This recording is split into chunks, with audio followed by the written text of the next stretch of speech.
Everyone, so in this lecture, we'll be starting a new topic, new part of the physics. Basically, it is a section of the physics that is modern physics. So, this branch of physics consists of many chapters, from which the first chapter, that is photoelectric effect, we will cover. So, starting with photoelectric effect. So, let's understand what is photoelectric effect first. This topic you might have covered in your class 11th atomic structure part. सो वही हम यहाँ पे start करेंगे photo electric effect. देखिए, सबसे पहले हम photo electric effect को समझते हैं। क्या है फोटो इलेक्ट्रिक? फोटो का मतलब होता है लाइट। ठीक, फोटो का मतलब होता है लाइट। लाइट मतलब सनलाइट की बात कर रहा हूँ। ठीक है, और इलेक्ट्रिक का मतलब होता है इलेक्ट्रिसिटी। सो यहाँ पे इलेक्ट्रिसिटी या फ्लो ऑफ इलेक्ट्रॉन्स की बात कर रहा हूँ। तो using sunlight we can create electricity, है ना। फोटो इलेक्ट्रिक इफेक्ट में हम ये सारी चीजें यहाँ पर कवर करेंगे। जैसे starting with, suppose we took a metal plate. हमने एक मेटल प्लेट ले लिया, हमने एक मेटल प्लेट ले लिया और इसके ऊपर हमने एक सनलाइट को इंसिडेंट करा दिया। एक मेटल प्लेट लिया और उस पर सनलाइट को इंसिडेंट करा दिया।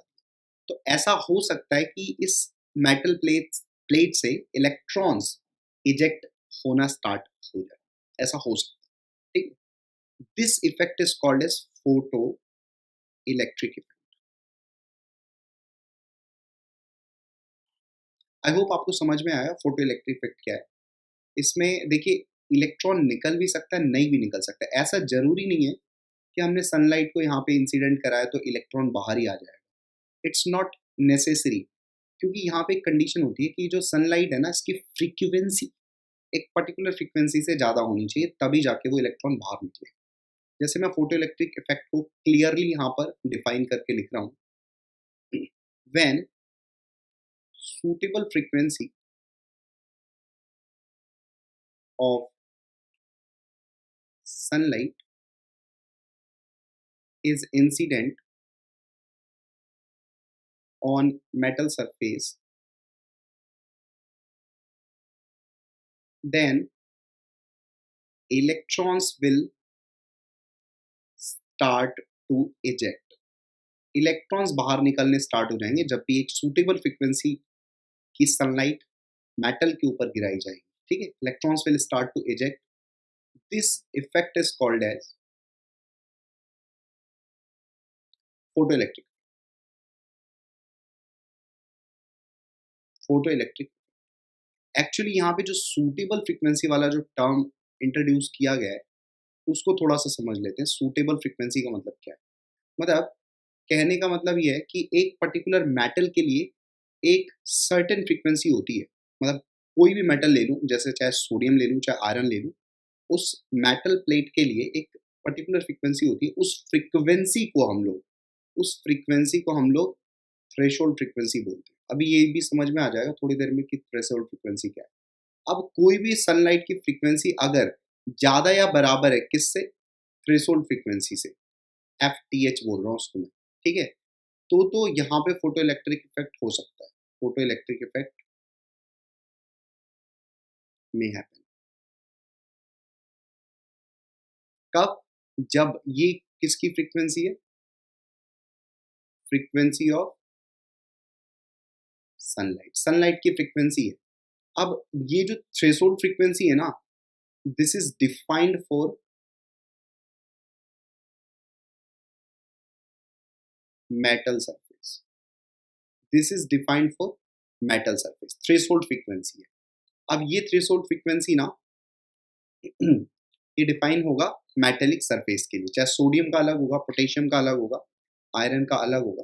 ठीक है, तो अगर सनलाइट जिसकी फ्रीक्वेंसी थ्रेशोल्ड फ्रीक्वेंसी से ज़्यादा है, ऐसी सनलाइट को इंसिडेंट कराएंगे तो वहाँ पे इलेक्ट्रॉन्स बाहर आना स्टार्ट हो जाएंगे। ये अभी तक हमने समझा। ठीक है अब देखिए, थ्रेशोल्ड फ्रीक्वेंसी को मैं डिफाइन कैसे कर सकता हूँ। हम लोग कैसे डिफाइन कर सकते हैं थ्रेशोल्ड फ्रीक्वेंसी की? It is the minimum frequency of sunlight which should be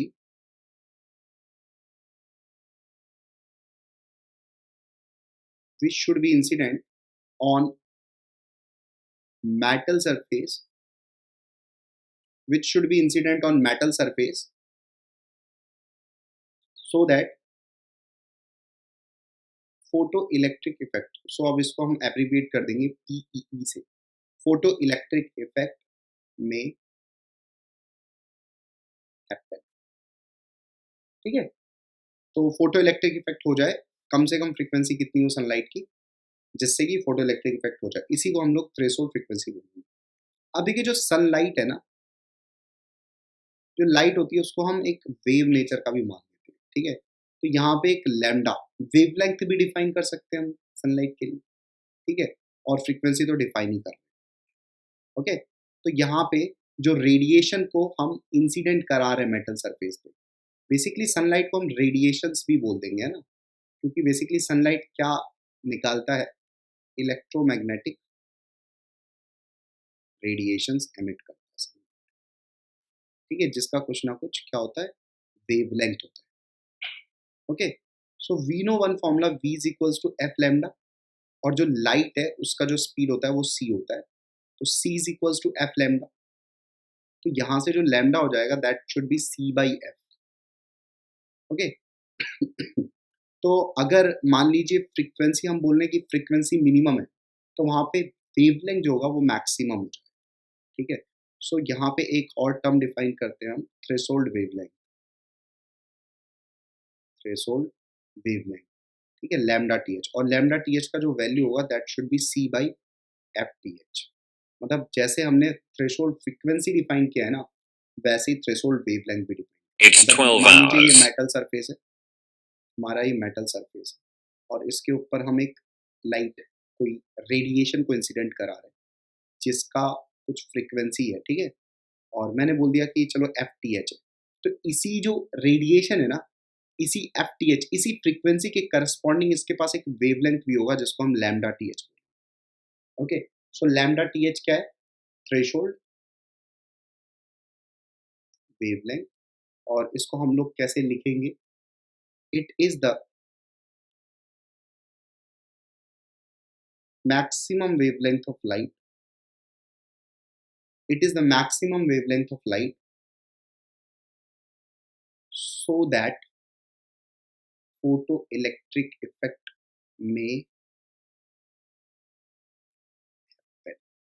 ठीक है, सो ये हमारा थ्रेशोल्ड वेवलेंथ। तो हमने दो चीजें देख ली, थ्रेशोल्ड फ्रीक्वेंसी देख लिया और थ्रेशोल्ड वेवलेंथ देख लिया। ठीक है, चलो अब एक दो चीजें और यहाँ पे हम थोड़ा कवर कर लेते हैं। एक्चुअली जो सनलाइट होता है ना, तो सनलाइट को हम अगर पार्टिकल नेचर में काउंट करें, मतलब सनलाइट जो है हमारा अगर पार्टिकल नेचर बन जाए, तो एक्चुअली सनलाइट को हम बोलेंगे कंसिस्ट ऑफ, ये सनलाइट है, ठीक है, this sunlight consist of many smaller particles.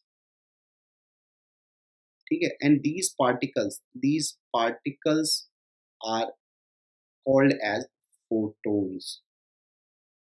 इन्हीं को हम क्या बोलेंगे, फोटोन्स बोलेंगे। तो बेसिकली जो सनलाइट आ रही है इसमें कई सारे क्या हैं, लाइट के पार्टिकल्स, और इनको हम क्या बोल रहे हैं, फोटोन्स बोलते हैं। इनको हम क्या बोलते हैं, फोटोन्स बोलते हैं। ठीक है, बात समझ में। अब ये जो फोटोन है ना, एक फोटोन की, मान लीजिए कि यहाँ से हमने एक सनलाइट गिराई और इसकी जो वेवलेंथ है, देखिए जो लाइट है ना, लाइट उसके पास एक तो फ्रीक्वेंसी होगी, एक वेवलेंथ होगी, और एक स्पीड होगी। सनलाइट की बात कर रहा हूँ मैं यहाँ पे। ठीक है, तो मान लीजिए ये जो लाइट आ रही है इसकी कुछ वेवलेंथ है लैम्डा। ठीक है, तो इसके इसके जो पार्टिकल्स होंगे ना, इस लाइट की वेवलेंथ लैम्डा है, मैंने क्या बोला, इस लाइट की वेवलेंथ लैम्डा है, और इसके अंदर कई सारे क्या है, फोटोन्स है, पार्टिकल्स है।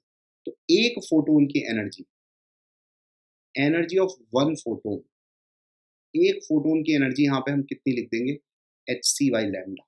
ये जो एच होगा ना, this is called as Planck's constant. Actually ये एटॉमिक स्ट्रक्चर का पार्ट है, तो आपने पढ़ा होगा। वापस से इस टर्म को बोल रहा हूँ। मान लीजिए एक लाइट है, इस लाइट की जो वेवलेंथ है वो लैम्डा है। तो इस लाइट के पास कई सारे क्या होंगे, पार्टिकल्स होंगे। इन पार्टिकल्स को हम क्या बोलेंगे, फोटोन बोल देंगे। और energy of each photon, energy of each photon, प्रत्येक फोटोन की जो एनर्जी होगी उसको हम लिख देंगे H C by lambda. Simple, ठीक है। या अगर मैं बोलूं कि इसी, देखिए, इसी को अगर मैं ऐसे बोल देता कि इसकी वेवलेंथ ना डिफाइन करके मैं बोलता इसकी फ्रीक्वेंसी एफ है इस लाइट की, तो एक फोटोन की जो एनर्जी होगी वो कितनी हो जाएगी, एच इंटू एफ। ठीक है। सो यहाँ पे एक फॉर्मूला बन गया, energy of one photon is equals to H C by lambda is equals to H F. ये एक हमारा फॉर्मूला, ठीक है। तो दिक्कत नहीं है ना। अब मैं क्या बोल रहा हूँ, मान लीजिए मेटेलिक सरफेस, ये हमारी मेटल सरफेस, और हमने यहाँ पे एक लाइट गिराई जिसकी फ्रीक्वेंसी एफ। अब फोटो इलेक्ट्रिक इफेक्ट होने के लिए ये फ्रीक्वेंसी बड़ी या बराबर होनी चाहिए किससे, थ्रेशोल्ड फ्रीक्वेंसी से। ये हम ऑलरेडी जानते हैं, photo electric effect to happen. मान लीजिए हमने एक एफ फ्रीक्वेंसी की लाइट गिराई मेटल सरफेस पर, और हम चाहते हैं कि इन रिटर्न हमको यहाँ पे इलेक्ट्रॉन्स मिल जाए। सो यहाँ पे जो फ्रीक्वेंसी हम लाइट की गिरा रहे हैं वो थ्रेशोल्ड फ्रीक्वेंसी से ज़्यादा होनी चाहिए। ये हम ऑलरेडी बोल चुके हैं, ठीक है। अब मैं क्या बोल रहा हूँ कि इसकी जो फ्रीक्वेंसी, इसके करस्पॉन्डिंग एनर्जी क्या हो जाएगी, फोटोन की एनर्जी ऑफ वन फोटोन क्या हो जाएगा, एनर्जी ऑफ वन फोटोन जो हम लाइट गिरा रहे हैं उसमें जो एक फोटोन है उसकी एनर्जी कितनी हो जाएगी, एच इंटू एफ। ठीक है। अच्छा, मान लीजिए ये जो मैं लाइट गिरा रहा हूँ इसकी अगर फ्रीक्वेंसी थ्रेशोल्ड फ्रीक्वेंसी होती, तो फिर यहाँ पे एनर्जी ऑफ वन फोटोन कितना हो जाता, तो हो जाता है H into F T H. ठीक है। इस एनर्जी ऑफ वन फोटोन को हम बोलते हैं work function of metal, work function of metal. ठीक है। अब यहाँ पे हम वर्क फंक्शन भी डिफाइन कर लेते हैं, चलो देख लो क्या है वर्क फंक्शन ऑफ मेटल। देख लो वर्क फंक्शन ऑफ मेटल क्या है, इसको हम फाई से रिप्रेजेंट करते हैं। ठीक है, फाई से रिप्रेजेंट करेंगे। ये क्या बताता है, energy of, basically minimum energy of one photon that should B incident on metal surface so that electrons eject out. Okay, so that electrons eject out is called as work function, which is denoted by phi of metal. ये भी metal के लिए define, ठीक है। और यहाँ से work function का जो फॉर्मूला हो जाएगा वो H into F T H लिख दो, या H C by lambda T H लिख दो। ये वर्क फंक्शन का फॉर्मूला, क्लियर है, ओके। चलिए बहुत बढ़िया, अगर आपको ये चीज समझ में आ गया तो। अब देखिए एक चीज और मैं बोल रहा हूँ, तो इसका मतलब क्या हुआ। अच्छा, एक और चीज है यहाँ पे, एक नोट करने वाला पॉइंट है।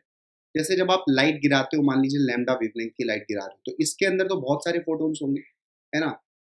One photon can eject maximum one electron, this point is very important. मतलब एक फोटोन से ज्यादा से ज्यादा एक इलेक्ट्रॉन निकले, मतलब अब देखो क्या है, कहने का मतलब ये है कि मान लीजिए मेटल सरफेस है,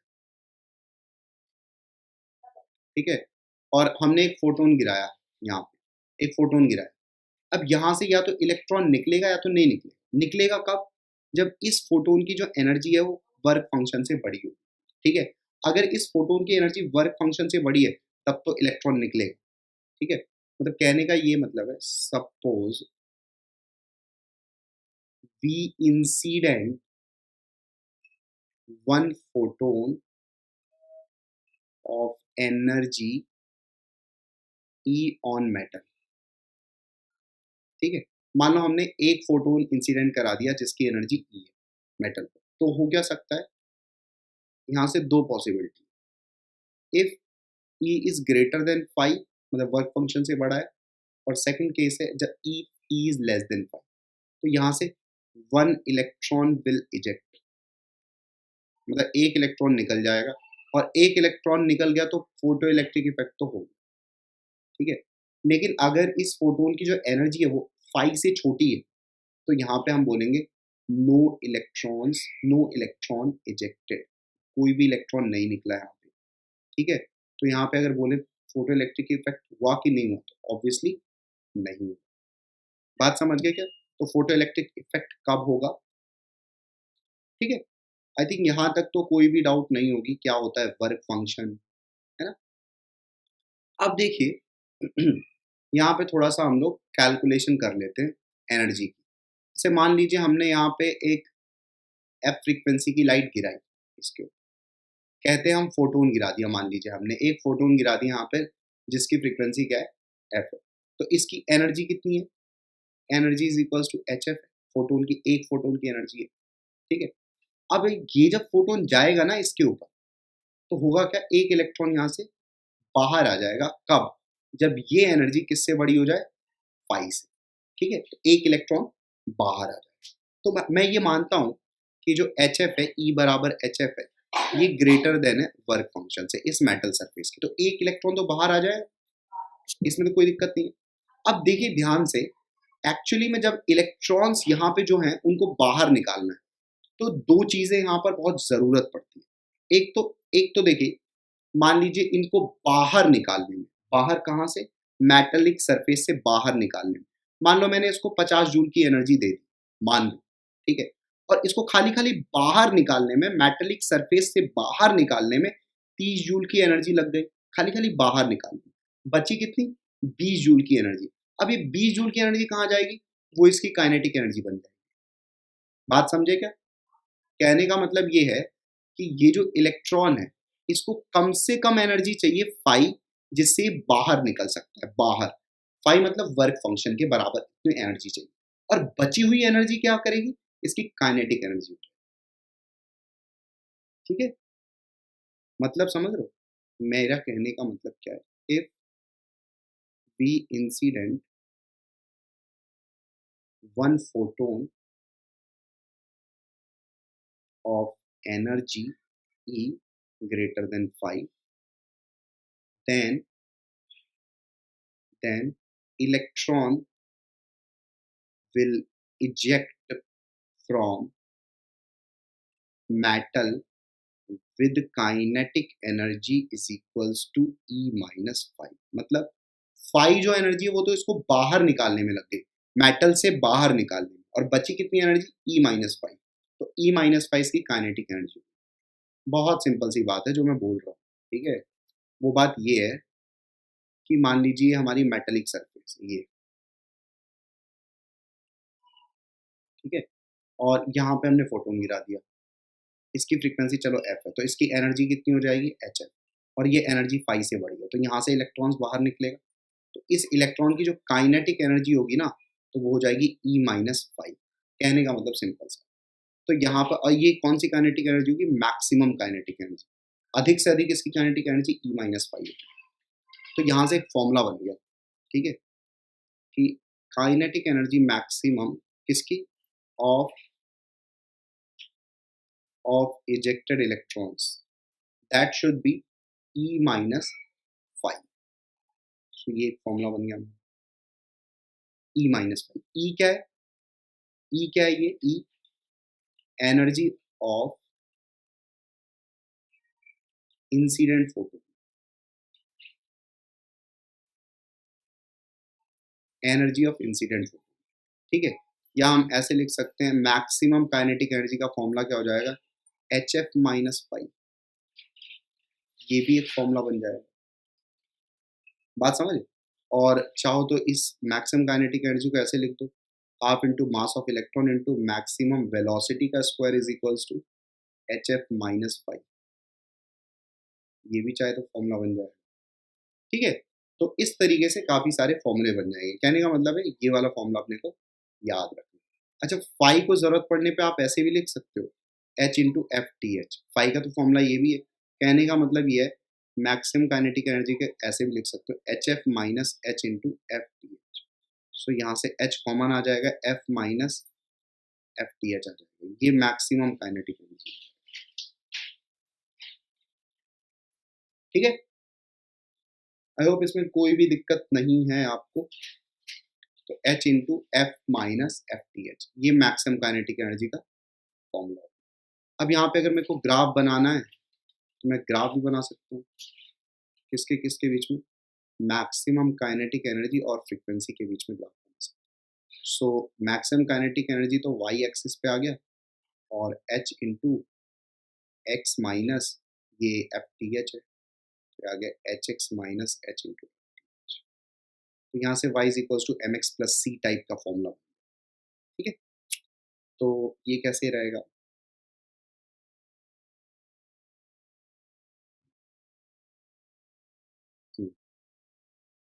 तो यहाँ पे स्लोप जो है वो तो पॉजिटिव है, वो तो h है, ठीक है।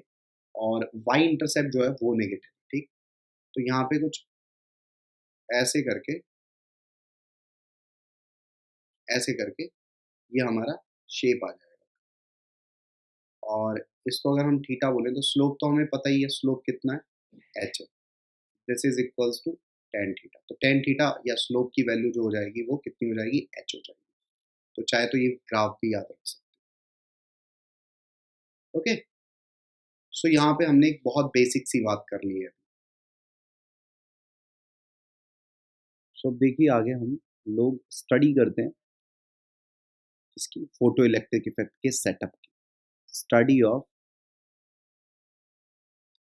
Setup of photo electric effect. अब क्या है ये, अभी वो आपको समझ में आ जाए।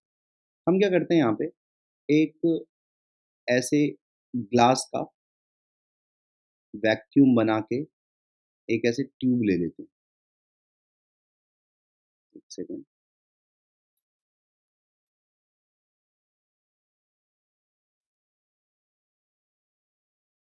हमने एक ऐसे करके एक ट्यूब सा बना लिया, और यहाँ पे एक छोटी सी जगह ओपन कर दीजिए। किसके लिए? सनलाइट के आने। अब सनलाइट यहाँ पे, ये सनलाइट आ रही है, ठीक है। और यहाँ पे एक हमने मेटल प्लेट लगा ली। ये हमारी एक मेटल प्लेट, ये हमारी मेटल प्लेट। तो ये रोशनी इस मेटल प्लेट के ऊपर जाएगी और यहाँ से इलेक्ट्रॉन्स निकलेंगे। अब देखिए यहाँ पे एक और प्लेट हम लगाएंगे। ये प्लेट क्या होगी, ये इस इलेक्ट्रॉन को तेजी से खींचेगी, मतलब ये पॉजिटिवली चार्ज प्लेट होगी। हम यहाँ से एक्चुअली में क्या करेंगे, एक बैटरी से जोड़ देंगे इस सिस्टम को, ठीक है। इसको हम क्या करते हैं, बैटरी से जोड़। ये हमारी बैटरी हो गई। यहाँ पे कुछ भी ईएमएफ होगा, इसका ईएमएफ मान लेते हैं। अच्छा, ये वाला टर्मिनल जो है ना, ये पॉजिटिव टर्मिनल। Just second. ये हमारा, ये जो टर्मिनल है ये तो नेगेटिव टर्मिनल होगा, और ये वाला टर्मिनल थोड़ा पॉजिटिव टर्मिनल। क्यों? क्योंकि यहाँ पे एक्चुअली में ये जो है ना पॉजिटिवली चार्ज होना चाहिए, और ये, ठीक है। मतलब ये इसको खींचना चाहिए।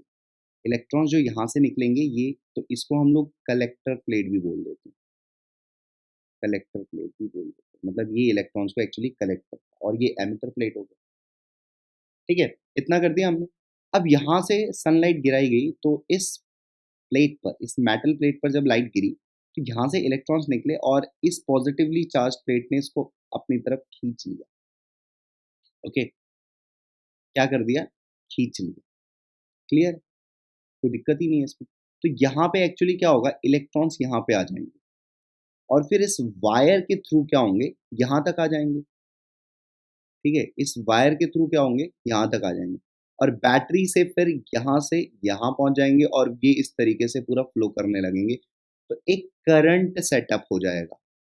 Now a current, a current will be set up, will be set up, एक करंट सेटअप हो जाएगा। And this current is called as photo electric current.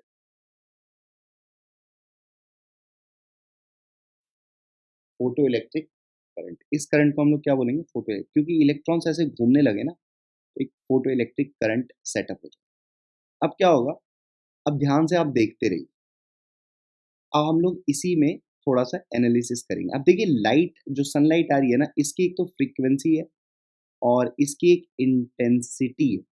तो हम लोग फ्रीक्वेंसी और इंटेंसिटी को दोनों अलग-अलग डिस्कस करेंगे। अभी स्टार्ट करते हैं फ्रीक्वेंसी और इंटेंसिटी को डिस्कस करना।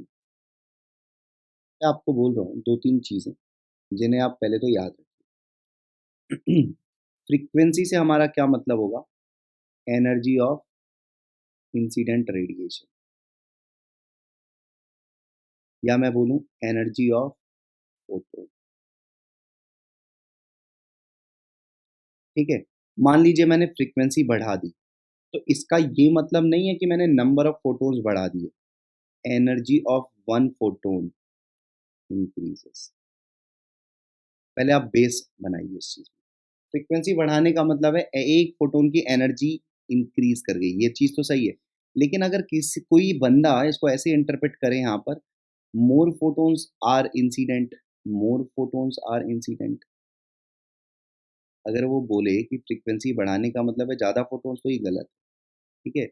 फोटॉन्स उतने ही होंगे, नंबर ऑफ फोटॉन्स। फ्रीक्वेंसी बढ़ाने का मतलब है नंबर ऑफ फोटॉन्स हम क्या रख रहे हैं, फिर भी कांस्टेंट रख रहे हैं, ठीक है? फोटॉन्स नहीं बढ़ रहे हैं। एक फोटॉन जो पहले गिर रहा था उसकी एनर्जी कम थी, अब फ्रीक्वेंसी बढ़ा देंगे तो उसी की एनर्जी ज़्यादा हो जाएगी।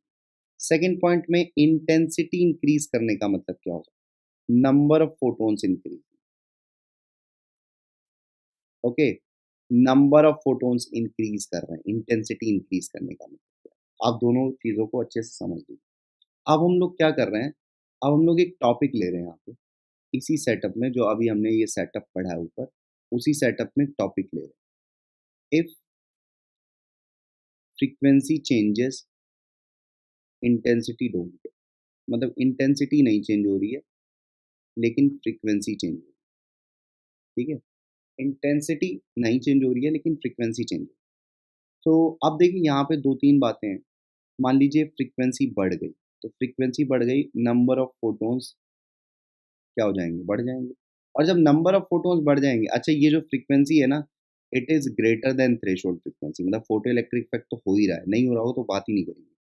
तो फ्रीक्वेंसी बढ़ाने पे नंबर ऑफ फोटॉन्स, सॉरी मैं क्या बोल रहा हूँ ये, ठीक है? नंबर ऑफ फोटॉन्स नहीं बढ़े, energy of one photon, energy of one photon increase करेगी। एक फोटॉन की एनर्जी इंक्रीज़ करेगी, ठीक है? तो यहाँ पे क्या फ्रीक्वेंसी बढ़ाने से फोटो करंट, जो हमने अभी ऊपर पढ़ा है, फोटो करंट इंक्रीज़ करेगा? क्वेश्चन पूछा गया। क्या फोटो करंट इंक्रीज़ करेगा फ्रीक्वेंसी बढ़ाने से? तो ये गलत बात है ना? फोटो करंट इंक्रीज़ नहीं करेगा। क्यों नहीं करेगा? क्योंकि नंबर ऑफ इलेक्ट्रॉन्स इंक्रीज़ नहीं करेंगे ना। जितने इलेक्ट्रॉन्स निकल रहे थे उतने ही निकलेंगे। तो जब तक नंबर ऑफ इलेक्ट्रॉन्स इंक्रीज़ नहीं करेंगे, क्योंकि फोटॉन्स यहाँ पे थोड़ी ना इंक्रीज़ किए हैं, एनर्जी इंक्रीज़ की है। बात समझ में आया? यहाँ पे number of photons are not increased. और मैंने आपको ये बताया एक फोटॉन एक इलेक्ट्रॉन निकाल सकता है। तो नंबर ऑफ फोटॉन्स इंक्रीज़ नहीं हुए, इसका मतलब number of electrons will not be increase, will not be increased, ठीक है? और अगर नंबर ऑफ इलेक्ट्रॉन्स नहीं इंक्रीज़ होंगे, सो यहाँ पे photo current will not change, photo current will not change. मतलब सीधी बात क्या है कि फ्रीक्वेंसी को चेंज कर दिया, ठीक है? बट इंटेंसिटी डोंट,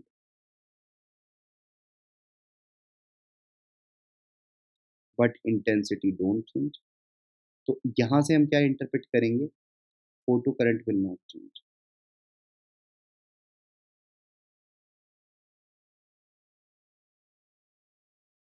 ठीक है? फ्रीक्वेंसी को चेंज कर दिया हमने, इंटेंसिटी को चेंज नहीं किया, तो photo current will not change, photo current change नहीं होगा। क्लियर है? I will not change. तो अब क्वेश्चन आता है यहाँ से, चेंज क्या होगा? अब ये चेंज ये होगा, जैसे मान लीजिए हमने यहाँ पे लाइट गिराई और उसकी फ्रीक्वेंसी बढ़ा दी, तो यहाँ से जो इलेक्ट्रॉन्स निकलेंगे ना, ये ज़्यादा एनर्जी के निकलेंगे, बहुत एनर्जेटिक इलेक्ट्रॉन निकलेंगे। इनकी जो मैक्सिमम काइनेटिक एनर्जी होगी ना वो बहुत ज़्यादा होगी, जो इलेक्ट्रॉन्स एमिटेड होंगे। तो फ्रीक्वेंसी बढ़ाने से क्या होगा, emitted electrons will be more energetic, will be will be more energetic, मतलब maximum kinetic energy will be more, maximum kinetic energy ज़्यादा हो जाएगी। कहने का मतलब सिंपल सा, ठीक है? क्यों? क्योंकि मैक्सिमम काइनेटिक एनर्जी होता क्या है? H into F minus F naught, ये हमने ऑलरेडी पढ़ा है। तो यहाँ से जब फ्रीक्वेंसी बढ़ाएंगे तो मैक्सिमम काइनेटिक एनर्जी इलेक्ट्रॉन की बढ़ेगी, ठीक है? अब हम क्या करते हैं, इंटेंसिटी को एक बार चेंज कर लेते हैं। Intensity changes, frequency don't. Frequency को चेंज नहीं कर रहे हैं, इंटेंसिटी को चेंज कर रहे हैं। तो अगर हम इंटेंसिटी को चेंज कर रहे हैं, नंबर ऑफ फोटो इलेक्ट्रॉन्स, एक सेकंड, नंबर ऑफ फोटोन्स है ना,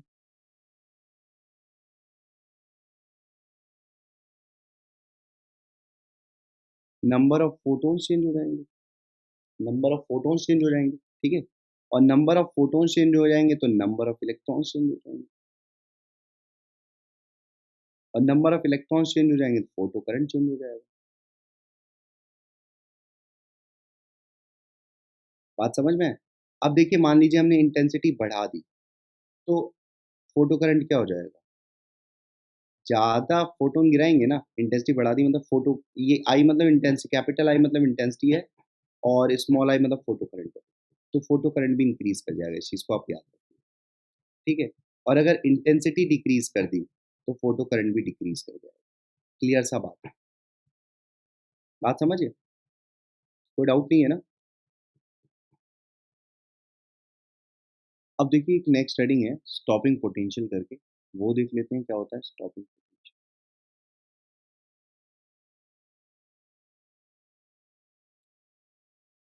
आप समझने की कोशिश करिए स्टॉपिंग पोटेंशियल। अभी हमने एक सेटअप पढ़ा है, ठीक है?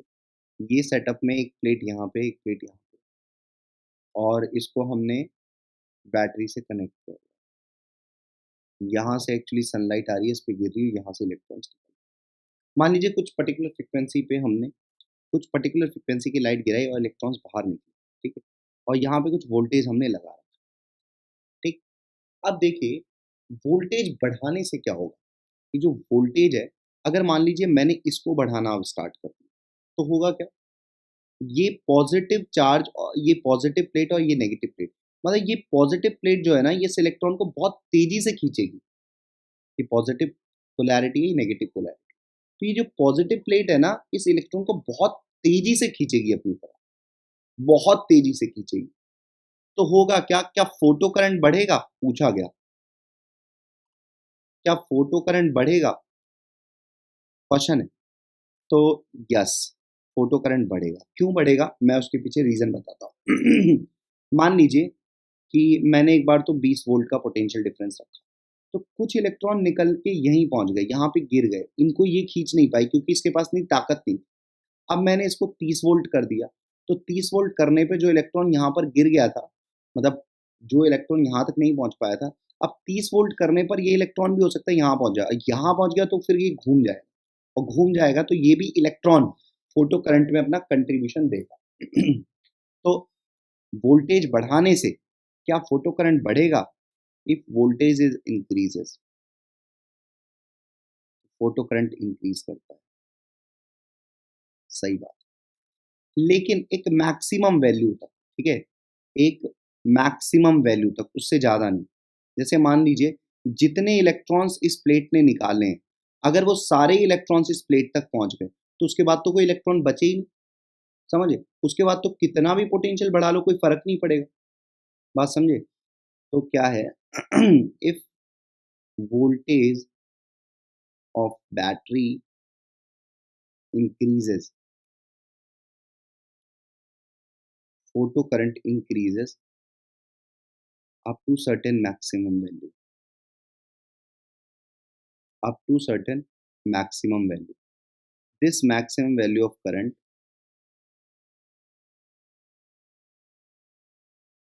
Is called as saturation current. इस करंट को हम क्या बोलेंगे? Saturation current. तो यहाँ जो हेडिंग लिखी है ना हमने, stopping potential and saturation current दोनों लिखी।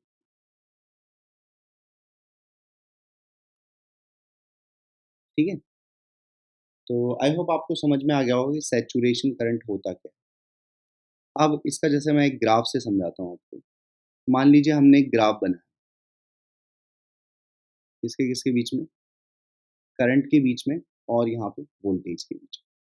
ठीक है, तो अगर मैंने वोल्टेज जीरो रखा है, मान लो जीरो रखा है, मतलब बैटरी लगाई ही नहीं, तो सेटअप जो है ना हमारा, ये ऐसे है, ये ऐसे है।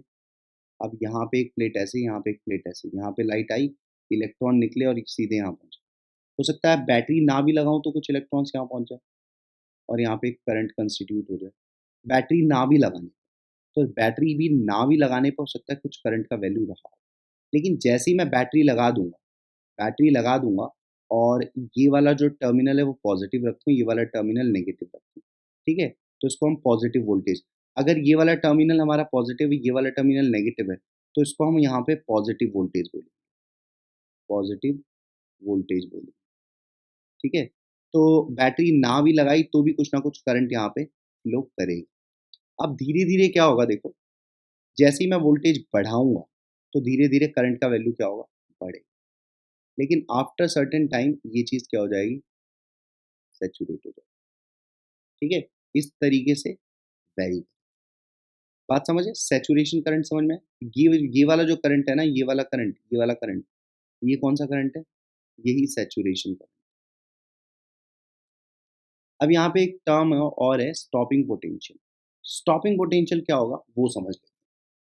देखो ध्यान से मेरी बात समझो। अब मैंने क्या किया? वोल्टेज घटाना चालू किया। अभी तक मैं बढ़ाने की बात कर रहा था, अब वोल्टेज घटाना चालू कर, तो क्या होगा? इसकी जो खींचने की शक्ति है वो कम होती रहेगी, इस वाली प्लेट जो खींचने की शक्ति है वो कम होती रहेगी। ठीक है, और एक समय आया मैंने घटा घटा के इसको जीरो कर दिया, तो जब जीरो किया तो करंट तो इतना आया, मान लीजिए वोल्टेज इतना है। अब यहाँ से मैंने घटाना चालू किया, घटाते घटाते करंट क्या हो रहा है? घट रहा है, घट रहा है, घट रहा है। ठीक है, और एक समय आएगा ये नेगेटिव वोल्टेज होने लगेगा। नेगेटिव वोल्टेज का मतलब क्या है? जो ये नेगेटिव और ये पॉजिटिव टर्मिनल था ना, आपकी ये पॉजिटिव हो जाएगा और ये वाला नेगेटिव हो जाएगा। इसका मतलब क्या है?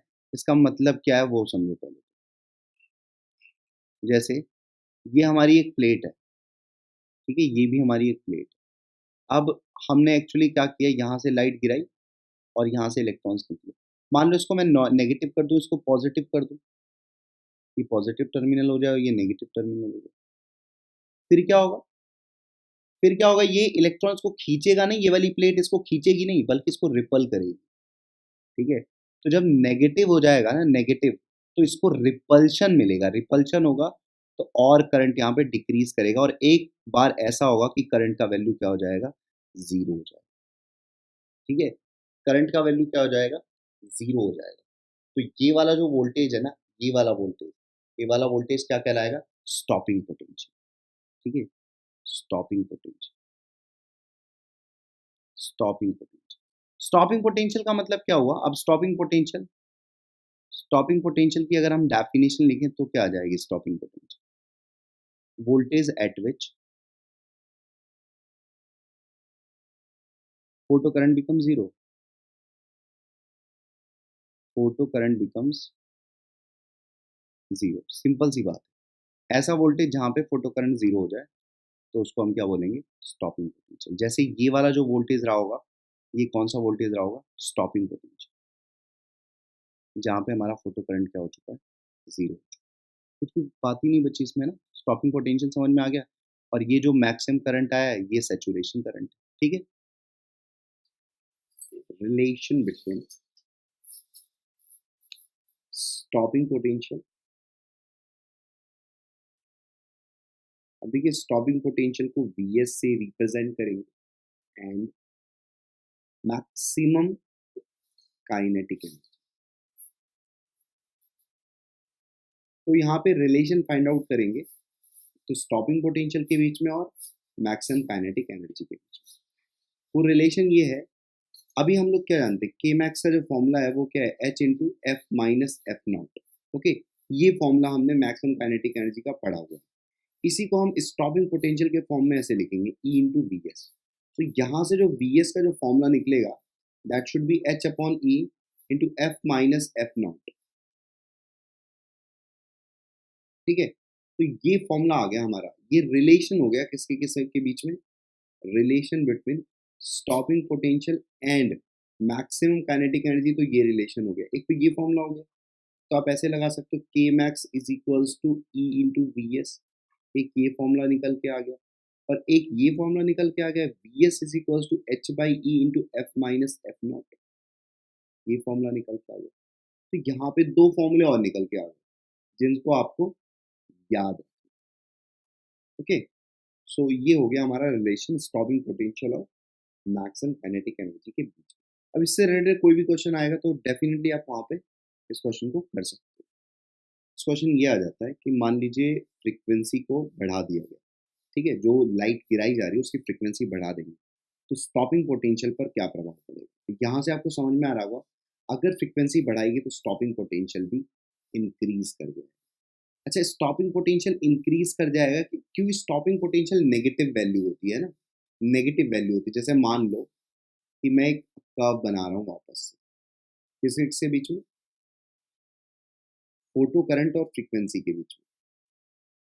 ठीक है, हाँ ठीक, फोटो, यहाँ पे वोल्टेज रख देते हैं, सॉरी, यहाँ पे हम वोल्टेज रखते हैं, मतलब वोल्टेज के बीच में और फोटो करंट के बीच में हम एक कर्व बना रहे हैं। सो अभी हमारा कर्व क्या आया था, कुछ ऐसा आया था, आई होप यू रिमेम्बर। ये मान लीजिए F1 फ्रीक्वेंसी पर कर्व। अब मैंने क्या किया, इसी फ्रीक्वेंसी को बढ़ा दिया, F2 कर दिया। तो F2 कर देने पर होगा क्या, क्या फोटो करंट चेंज होगा, मतलब F1 से बढ़ा के मैंने F2 कर दिया फ्रीक्वेंसी। ठीक है, अब मुझसे पूछा जाए क्या फोटो करंट चेंज होगा, तो डेफिनेटली फोटो करंट नहीं चेंज होने वाला है। यहाँ पे सिर्फ सिर्फ क्या चेंज होगा, स्टॉपिंग पोटेंशियल चेंज हो जाएगा। तो स्टॉपिंग पोटेंशियल पहले VS1 था कुछ, अब VS2, नया स्टॉपिंग पोटेंशियल कुछ आ जाएगा इस तरीके से। ठीक है, तो ये F1 पर कर्व है, F1 का ग्राफ है, और ये F2 फ्रीक्वेंसी पर ग्राफ है। तो इस तरीके से अगर मैं फ्रीक्वेंसी बढ़ाऊंगा तो फोटो करंट पे तो कोई चेंज नहीं आना। अच्छा, यहाँ पे इंटेंसिटी नहीं चेंज की जा रही है, इंटेंसिटी को हम कांस्टेंट रख रहे हैं। तो इंटेंसिटी तो कांस्टेंट है, इंटेंसिटी में कोई भी बदलाव नहीं किया जाता है। क्लियर है बात ये। अच्छा, अब मान लीजिए फ्रीक्वेंसी को हम कांस्टेंट फिर से रख दिया और इंटेंसिटी को हमने चेंज कर दिया, इंटेंसिटी हमारी चेंज हो गई और फ्रीक्वेंसी अगेन क्या है, कांस्टेंट। तो इस केस में क्या होगा, इस केस में अगर मेरे से पूछा जाए कि स्टॉपिंग पोटेंशियल का क्या होगा, देखो यहाँ पे V और I के बीच में एक कर्व प्लॉट किया जा रहा है, इंटेंसिटी को चेंज कर रहा है, फ्रीक्वेंसी कांस्टेंट, स्टॉपिंग पोटेंशियल पर क्या प्रभाव पड़ेगा। अब देखिए स्टॉपिंग पोटेंशियल का जो फॉर्मूला है, इसमें सिर्फ फ्रीक्वेंसी नाम का टर्म आ रहा है, तो यहाँ पे स्टॉपिंग पोटेंशियल पर कोई भी प्रभाव नहीं पड़ेगा।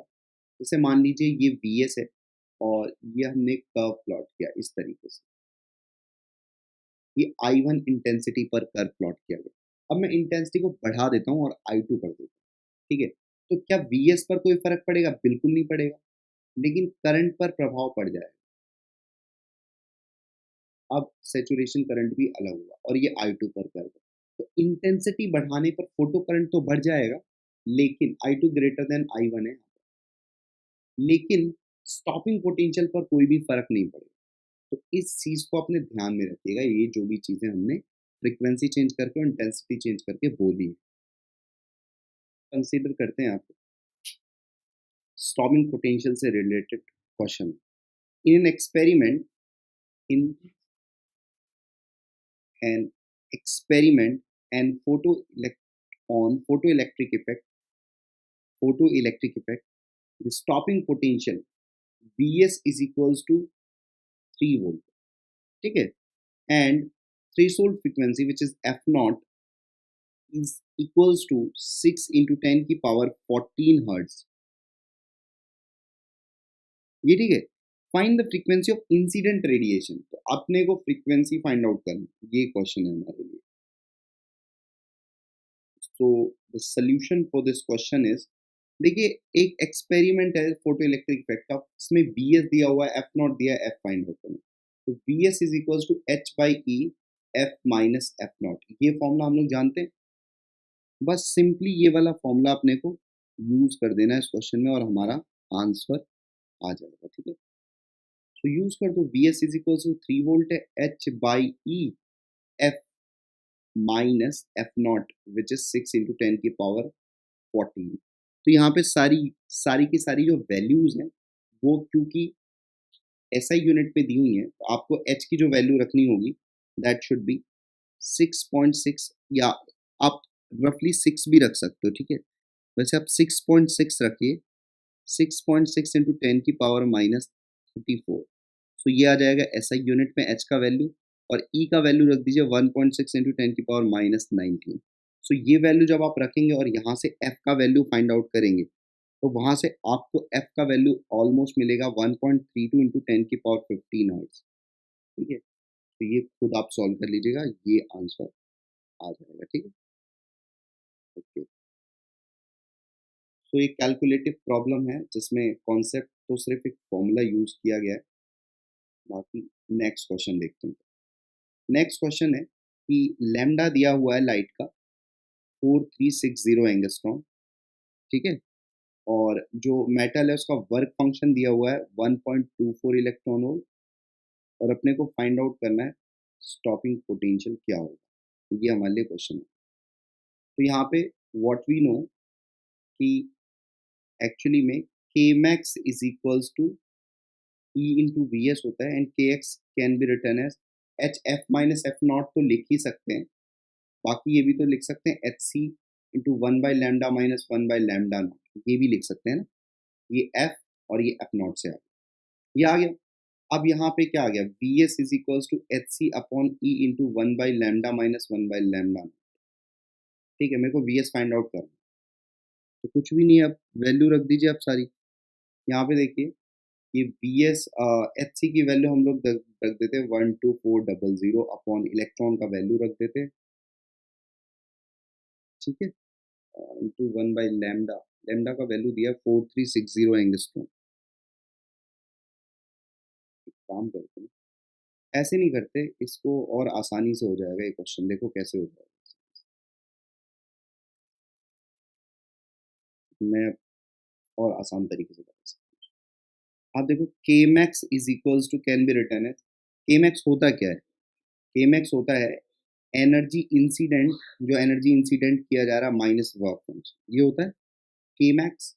अब जो एनर्जी इंसिडेंट किया जा रहा है वो हम निकाल लें कहाँ से, लैम्डा से।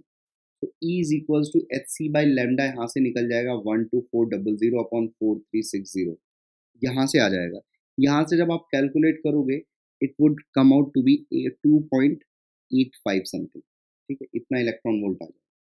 एनर्जी इंसिडेंट तो 2.85 है, माइनस जो वर्क फंक्शन दिया है आपको 1.24 दिया है, ठीक है।